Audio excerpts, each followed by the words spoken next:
If you live in the Carolinas and you're not tuned in to the Hornets, or you're an avid NBA League Pass watcher and you're not watching the Hornets on a Wednesday night, you're missing out because this team is one of the most fun watches in the league as they get back in the win column against the Atlanta Hawks in a 110-107 win to take control of the ninth seed as always, or as usual. I'm joined by Matt Alquiza, Hornets writer for Sports Illustrated. Matt, I'm going to toss it to you right out of the gate, man. We're going to go quarter by quarter, as always. Game ball, big picture. You guys know the deal already, Matt. What'd you see in that first quarter that kind of stuck out to you? Because there were a lot of stuff to talk about early on. Yeah, I was wondering how the Hornets were going to fare without Miles Bridges and Moussa Diabate in the starting lineup. I have written in my notes right before tip how much of the success can be attributed to Moussa specifically because the Hornets took off like a rocket ship in December when he ended up taking the starting center job for Ryan Kalkbrenner. And it was no Moussa, no Miles, no problem for the first little bit. LaMelo, Khan, Brandon Miller combined for the Hornets' first 14 points of the game. They were raining threes. I think it was 14-14 with about 4 minutes into the game. So those three came out of the gates playing really well, and I was super impressed by Ryan Kalkbrenner early on. His overall statistical impact on the game is pretty meager. No double-double. I think it's what, like 5 points, a handful of rebounds, a handful of blocks, but his fingerprints were all over the first quarter, first few minutes of that game. Yeah, so you're usually the one who talks about defense. I usually go offense. We're going to flip the script in this one because the defense for the entire game was great. I have written down here for one of my keys to the game before the game started. I said defensive angles. Take the right angles on defense. And we see that early on in the first quarter where Jalen Johnson comes off of a curl and Khan comes behind him, gets his hand in there, pokes it away for a steal, and then it hits a contested three on the following possession. We also see Sion James making it hard for CJ McCollum. Like the defensive side of the ball was so good. But something we talked about at this game was some of the lineups that Charles was deploying, where they were very Kon Knueppel heavy lineups, or very Brandon Miller heavy lineups. I have this written down. The Hornets go with a five of PJ Hall, Tijon Salon, Sion James, Josh Green, and Kon Knueppel. And Kon just starts taking contested threes, but they look comfortable for him. Can you talk about his growth? And when people say, oh, he has a low ceiling because he's just a shooter, he's a fundamental guy, but you see that he's taking way more threes that are tougher, hitting them, and also making way better reads than maybe he did at the beginning of the season. Excuse me. Yeah, I mean, I remember us talking November, December, when Khan was still just like really a Charlotte story. Then he was only on the radar of people who were following the Hornets pretty closely. And we said often that Khan needed to take more shots. He needed to take more three-pointers. He was really good at taking the like, spoon-fed catch and shoot ones, the ones off of one dribble where he creates a ton of space off of the flyby. But I feel like we've seen him grow more and more throughout the season, especially tonight, in comfortability in taking some of the tougher looks. In the first quarter alone, he hit four threes, the only four he hit all game, and they were all different. The first one was off a relocation to the corner. He catches the ball, shoots it, like a classic catch and shoot jumper, looks exactly like Klay Thompson. Then his next two, it's a one dribble pull up to the left. Ryan Kalkbrenner is setting a screen for Khan to go right, quickly flips it. Khan takes the one dribble left, pulls up over a defender and drop coverage. Like that's easy money for a shooter of his skill level. I think it was maybe the next possession down or a possession or two later. Khan goes one dribble to the right. Defender's not up on him, coming off a screen, hits another one. So we feel like we've known from his time at Duke, from his time scouting him before the draft, that Khan is an A plus plus plus shooter. At one point tonight, he led the league in 3-point makes. He made four tonight before Donovan Mitchell even made one. So Khan had a share of the lead for the season-long 3-point crown for a couple minutes there tonight. And we again saw just continue to see his growth in comfortability and a willingness to take and make some of the threes of the more difficult variety. So Kon Knueppel was making a lot of threes that he was just generating on his own. Shot clock winding down, have to put the ball up, have to score, have to make sure that this lineup is still able to produce offense, and he did that. So the Hornets go in or end the first quarter up 35 to 27. They have an 8-point lead. Go into the second quarter. I have written down Brandon Miller. Actually, I'll just throw it right back to you, man, because you talked about this play in the arena, the LaMelo elevator screen where Brandon comes off like a low block, swirls around, gets a down screen, comes up, has maybe the most open three he'll get all game or even for this season. Talk about that play and how we're seeing Kon generate his own threes, and then Brandon have the coaching and the I guess the play calling to be able to draw him up as a decoy sometimes, but then also use him being a decoy in order to get him a wide open shot later on. Yeah, it's the beauty of the Charlotte Hornets right now is they've got this well-drilled offensive system. It's like these L screens where the a guy starts in the corner, comes off of a like pin down in the low block, and then another pin down at the elbow, gets the ball coming up to then like get into a ball screen action with another guy on the opposite side of the play. So they run that for LaMelo. He comes off of a screen at those two screens, and then I'm pretty sure Brandon, I need to watch it back, gets a down screen from the fifth player in the action as LaMelo is getting downhill, kicks it back out to Brandon, and he's wide open. So it's just this like this beautiful marriage of having this well-drilled offensive system that you can create looks for your best players. I think Charlotte shot what 52 three-pointers tonight, and a lot of that is like out of set plays that Charles Lee is running. But he also has these three guys, LaMelo, Kon, Brandon, that can create three-point looks on their own. So when the offense fails to work, when a defense scouts them well and shuts down their actions before they have a chance to, like run all the way through, they have guys that can create looks on their own. And that's again kind of like the beauty of where Charlotte is yeah, like they have this offensive system that works. It is proven to be successful. But they also have guys that are individually brilliant basketball players that can create looks on their own if they need to when things break down. Talked about Kon Knueppel generating his own threes. Brandon Miller had those play calls that got him open, and we're going back to LaMelo Ball now, who's generating his own threes. I have this written down. LaMelo has Jalen Johnson guarding him. Kalk sets a screen, kind of the same one you were talking about earlier, where he flips it last second, gets the switch for Jock Landale to be on LaMelo. Landale's in no man's land. He's too low. LaMelo just takes the three, and if he gets too high, it's a blow by. So he has to pick a poison, and the Hornets go up 44 to 31. The Hawks call a timeout. I have written down 8:41 in the first quarter. You tell me.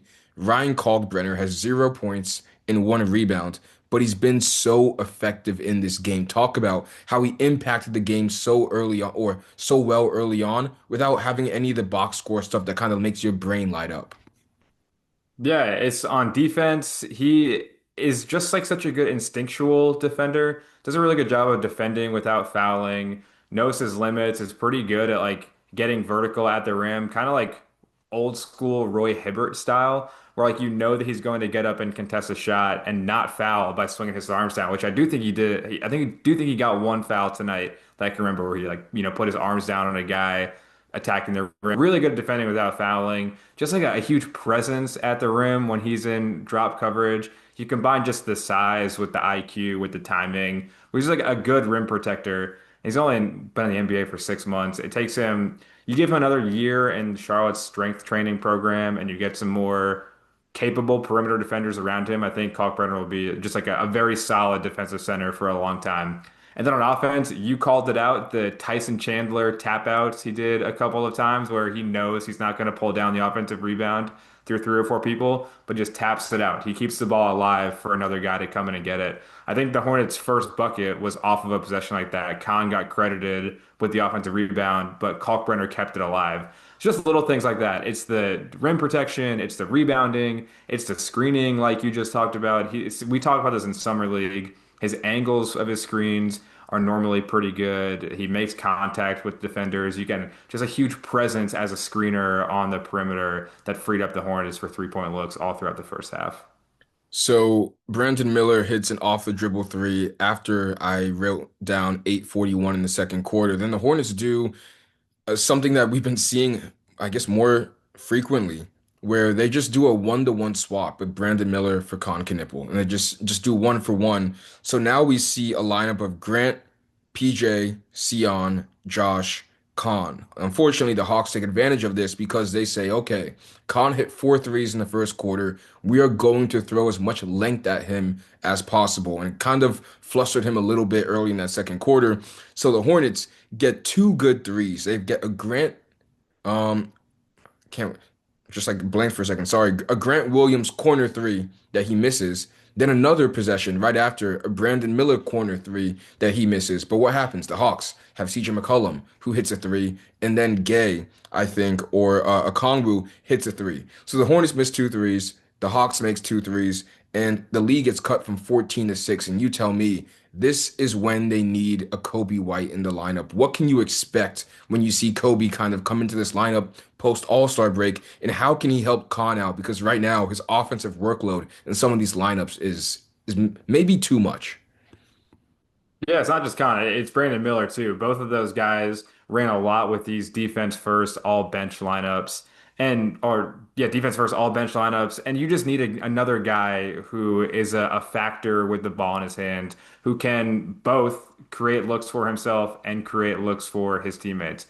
Looked up a stat today. Kobe White creates a ton of corner threes for his teammates. I think it was like 1.2 corner three-point assists per 100 possessions, which is a lot of numbers that don't really mean anything. Just know that would be the second best number on the Hornets, a team who shoots just as many corner threes as anybody in the league. So Kobe White's presence as a ball handler, a guy that can touch the paint, draw two, make the right decision to kick it out, or get into the pull-up game by himself. He's an elite, catch and shoot three-point shooter. So Kon creates an advantage. Brandon Miller creates an advantage. You want a guy like Kobe White dotting the wing to knock those shots down. He's a good pull-up shooter. He struggled this year. His numbers are down as a, pull-up three-point shooter, but he has years and years of history of being a guy that you can trust to put the ball on the deck and get a three for himself. So they just need some more like offensive dynamism off the bench. Trey Mann, which I'm sure we'll talk about later, had some nice moments tonight, but has really struggled to be like that scoring punch off the Hornets bench, the spark plug sixth man that everybody fell in love with last year.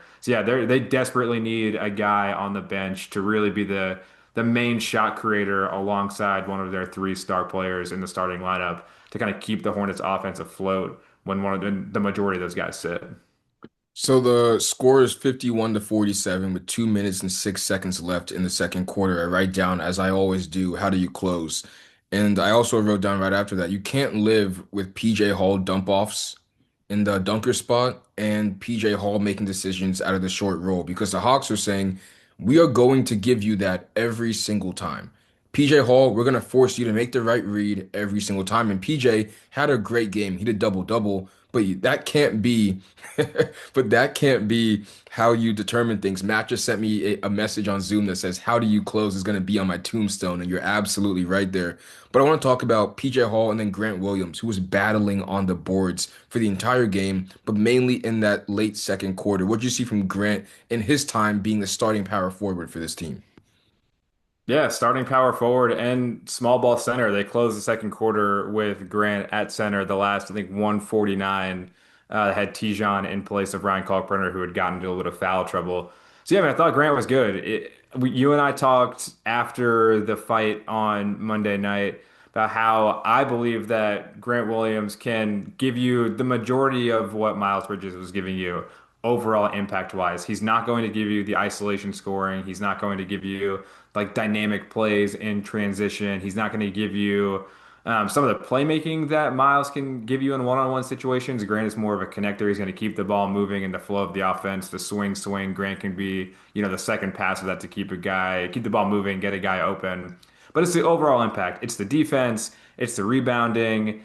It's the just like overall tenacity, the little things. Grant, like arguing with the referees, making a point in order to get Charlotte a foul call later in the game. I think we saw that tonight. I think Grant was probably not his best game. He shot what, 1 of 9 from the field. The jumper was off for the majority of the game, but just continuing to do the little things, replacing Musa's presence as best as he could on the offensive glass, but just battling. He's a guy that you hate him if he's on your rival team, but you love him when he's on your team. I feel like that is a phrase that epitomizes Grant Williams. We kind of saw that overall impact as him being like a two-way pest connector, that whole deal tonight.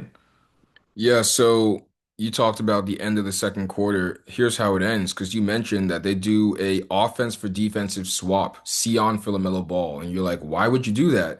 And of course, whenever we say something in the game, the opposite happens, right? Because Khan finds Sion for a three to end the half. The Hornets go up 58 to 49 going into the third quarter. And I mentioned how they have to go away from the PJ Hall dump offs, the dunker spots, the short rolls, and they do that to start the third quarter. They open up with a flare screen for a LaMelo Ball three. Then Kon throws it back door to Grant Williams, not to Grant Williams, to a spot where Grant Williams is going to be. It touches Grant. He does a touch pass to the corner for LaMelo Ball, who hits another three. Then Kon gets downhill, splits a double into a layup. And just like that, the lead goes from 9 all the way to 17, not even 2 minutes into the third quarter. Can you talk about how fast this team can move a lead from, 8 to 16 or 5 to 12? Just how fast and how dynamic can this team be when that ball is pinging around? Kind of funny when you started saying that. I was thinking about last year's Thunder team, like the third quarter avalanche that the Thunder would, put on teams in the playoffs, and how that is started by their defense. How the Thunder are going to hound you for 94 feet. They're going to create turnovers. They're going to knock the ball away. They're going to frustrate you into committing offensive fouls. The Hornets go on runs similar to that Thunder team, and it's because their defense has been good. Their Kon Knueppel pointed to their defense as the main catalyst for this run for their 10 wins in 11 games after they won tonight. But it's the three-point shooting that really buries teams when the Hornets get rolling.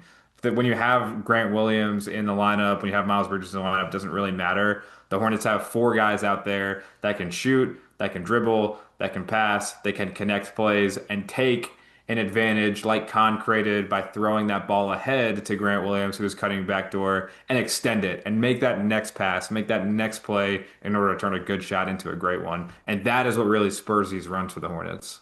So let's go through this third quarter because Ryan Kalkbrenner gets mauled, no call. It's Hawks ball. The Hornets challenge it. Hornets get an inbound. Brandon comes off a a Ryan Kalkbrenner curl into an alley-oop. Then he catches a body on Onyeka Okongwu, and the Spectrum Center is just electric. It's erupted at this point. Easy baseline bucket again. Quinn Snyder has to be incensed from what's going on. They went away from PJ Hall. They're up 87 to 69 with 2:55 left. And like you said on my tombstone, they're up 18. How do you close? Well, -4.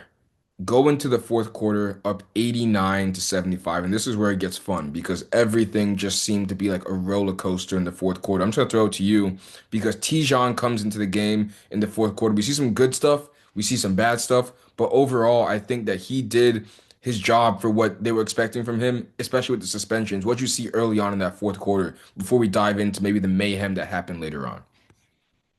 Yeah, I thought Tijon was good. I'm not a huge fan of like single game plus minus to tell a whole story of a player's impact, but +8 for Tijon tonight, like was just as solid in his minutes. Drew had attempted four free throws, got to the line twice.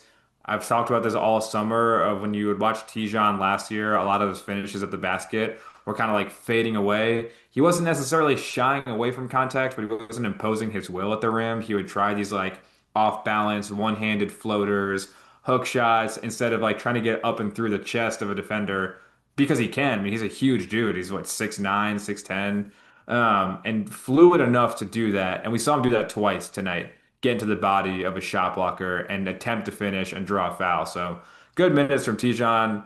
The referees, kind of started to impose their will on the game a little bit in the fourth quarter. There was a missed take foul on LaMelo that felt pretty obvious to us. The Hornets missed a bucket on that end. After that missed foul, the Hawks come down and hit a three, make it an 8-point game. So yeah, there was some good from Tijon, but there was a couple of times at the beginning of the fourth quarter where you and I were looking at each other. The whole media row was kind of like, yo, what the referees seeing here? So Tijon gets beat backdoor. He gives up a three because someone has to shade over and help, cuts the lead to 11. The next possession, CJ McCollum picks on him, cuts it to a 9-point game, timeout with 10:24 left in the fourth quarter. And then Matt, you called the exact play. Do you remember the exact play you called? You said Brandon's gonna set a screen, go to the left side, catch it, come off a curl and hit a three. Do you remember that at all? Yeah, so it was stack out. I can't remember the Charles Lee hand motion that calls it, but Brandon's lined up at the elbow. He gets a screen from Kalkbrenner going towards the sideline. He catches the ball from LaMelo after he gets that screen from Kalkbrenner. And then LaMelo clears out. And Charlotte does like two things here, a couple of things here, really. They can get into these like double drag actions where LaMelo is the second screener. But this time LaMelo gives the ball to Brandon, gets out of the way, and it just becomes a high ball screen for Brandon Miller from Ryan Kalkbrenner. Brandon gets the ball screen. The Hawks defender does not close the gap. Brandon steps into it, knocks down a three. So we go from that play to a Ryan Kalkbrenner generating second chance points. He gets the Tyson Chandler tip, leads to a Melo three. Jock Lando responds with his own three, and I'm thinking, man, okay, we all know it's going to be a nail biter going down in the fourth quarter. And then this is what I want to talk about because the defense comes back to shine. Where LaMelo, 6:55 left in the fourth quarter, has a solo one-on-one possession guarding Nickeil Alexander-Walker and does an excellent job facing up, hands to his side, makes a really good contest for a miss. And then we see Trey Mann have great defensive possessions, active hands, deflections that allows the Hornets to kind of separate a little bit, making it 105 to 95, 10-point lead. What'd you see from Trey Mann? Because I remember I asked Charles Lee in the postgame presser for this game saying, hey, Trey Mann was huge, and Charles was gushing about him, saying, hey, let me find the exact quote. Charles said, this is great when he doesn't let his offense dictate how he impacts the game. When Trey takes responsibility and really tries and locks in on that side of the ball, he can be an elite two-way player. I won't go that far, but I will say that Trey Mann in this circumstance was a huge reason why the Hornets came out with a win. What'd you see from Trey? You know, being called up basically with Colin gone, with Kobe back on the sidelines, with the suspensions. Trey stepped up and helped them get this win. Yeah, two steals in the fourth quarter in a 3-point game. The Hornets are not a team that creates a lot of turnovers. I think they have one of like the lowest steal rates in the league. They play a lot like they play pretty conservative on defense in terms of trying to like, create steals. They don't foul. That's like one of the core tenets of Charles Lee's philosophy, it seems. But for Trey to make an impact on that end of the floor when I mean like the whole world knows that he's struggling on offense. The space creation that again everybody fell in love with last year just isn't there right now. The confidence as a scorer is not there. The touch is not there. And it's coming. Like Trey has just like a huge track record of being a great offensive player, and I think he just needs to kind of break out of this funk. But for him to figure out a way to impact the game when he's not scoring has always been like the next step for a guy like Trey Mann. You and I talked during the game. I don't even remember what the context was here, but the undersized scoring guard kind of becoming like a lost archetype in the NBA. And we see it in free agency, we see it in the draft, we see it in the trade market. So for Trey, that kind of is the archetype of him. He is a score first guard. You need to have put the ball in his hands in order to impact the games the majority of times. For him to come into the fourth quarter of this game after being on the bench for months until the trade deadline and make an impact on two huge plays like that, getting steals that lead to Hornets buckets, I think this says a lot about his mentality as a basketball player. I mean, I love to see a guy fight through some adversity that was put on himself because he hasn't been playing well, sure, to fight through some adversity and still become a winning player, make a winning impact on a team that he wasn't playing a role on yet up to this week. So something that Kon Knueppel said in the post-game presser kind of resonated with me, and I think it applies to Trey Mann as well. Kon said, "Hey, I don't have the measurables right now to be going for blocks. I can't take gambles like that, right?" Kon said, the risk reward isn't big enough for me to try and, make these big plays. But what I can do is I can sit down in a good defensive stance. I can make sure I don't, fall for the baits and the feints and the pump fakes and the head fakes. I can just stay to my core principles on defense. And I thought we saw the same thing with Trey Mann. Active hands, deflections, making sure you're looking both ways, not being caught off guard, not getting beat backdoor. Those core principles on defense allowed him to impact the game in the fourth quarter. And then we don't even have to talk about this because the reffing at the end of the game was just some of the calls were good, and I will say the Grant Williams three kicks his leg out, overturned, good call. Then Grant layup overturned on the Nickeil Alexander-Walker swipe down, good call. And then we see Grant fouls on a three, and then the Hawks cut it to like a 3-point game. What'd you see at the end of that game, and how did that kind of I guess change your perspective on where this team was because usually in the past they were closing these out and not getting it down to a 3-5 one possession game in the fourth. They were able to close it out, but not with this one. Yeah, with about like 4.5 minutes left, I wrote down in my notes, Hornets are winning the turnover battle 12 to 11. They did a pretty good job of holding on to the ball for the majority of the game, which has been like a nonstop struggle for them the entire season. And then from 4.5 minutes left to about 1.5 minutes left, they turned the ball over 5 times. It was like 5 out of 7 possessions they turned the ball over. So it was, I mean, it was sloppy. It was ugly. It was offensive fouls. It was bad passes.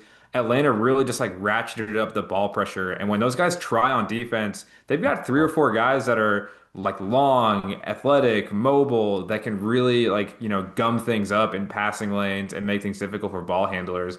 And Charlotte just like totally succumbed to their pressure for a couple of minutes there. And that's what allowed Atlanta to come back in the game. So yeah, it was great to see Charlotte figure out a way to pull that one out. Even after all of that, even after like 4.5 minutes where they were pretty much like just like throwing the ball all over the place, Brandon Miller made the play at the end of the game to save it. Charlotte, I think LaMelo misses a three. There's a long rebound. Atlanta has a 2-on-1. Brandon Miller being the one figures out a way to somehow strip the ball from Onyeka Okongwu going up for a layup, gets it off his knee, Hornets ball. Kon Knueppel, two free throws that he said in the postgame he never once thought he was going to miss, and the Hornets pull out a close game that, like you said, they probably would have found a way to lose a few weeks ago.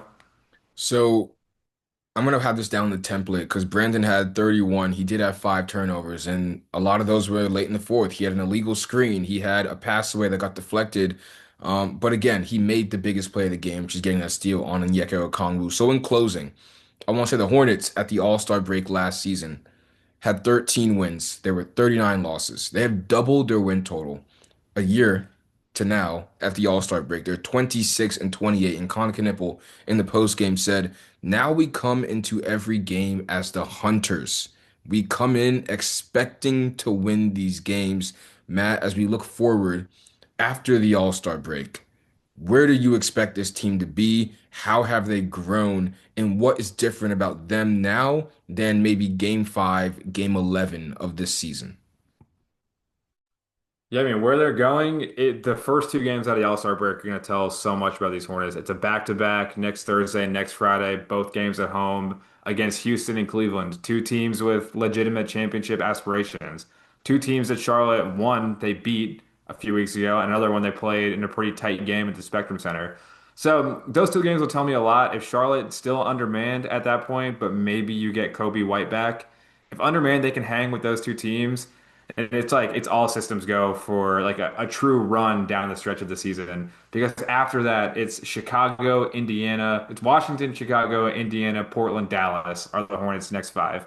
So like the Hornets can really string together another nice stretch after the All-Star break with the way their schedule looks. So man, I think for me, the expectation is for this team to get out of the play-in. I think anything less than playing in a real first-round playoff series is a disappointment at this point. It has been almost 2 months now of the Hornets operating like one of the best teams in the league. That is a long stretch of time. That is more than half the season at this point, where they have shown that they are a legitimately good basketball team. Their resume of wins is as good as any other team in the league. It took them a while to find their footing, whether that was injuries or implementing new strategies, the coaching staff trying to get their feet underneath them. We've seen the evolution of Charlotte's offense from game one to where they are now. And at this point, they're just a well-oiled machine on both ends. They can hang with anybody on any night. And I think, again, a first round playoff series is the expectation, and whatever happens from there is house money. Again, if you are someone who isn't tuned in to the Hornets in the Carolinas or you're on League Pass and you're not watching the Hornets, make that change now because they are playing a great brand of basketball. They are turning a corner as a team, and we will see how much of a corner they can turn post All-Star break. Matt, thank you so much, man. It's 11:31 on a Wednesday night. And I mean, I couldn't thank you more. We'll be posting these post All-Star break as well. But let's see how this team can carry on. I mean, this is fun, man. We haven't done this often, right? Because the Hornets aren't a team like this. So I'm excited to see what they can do going forward. But thank you guys for listening again, and we'll see you guys later. Peace.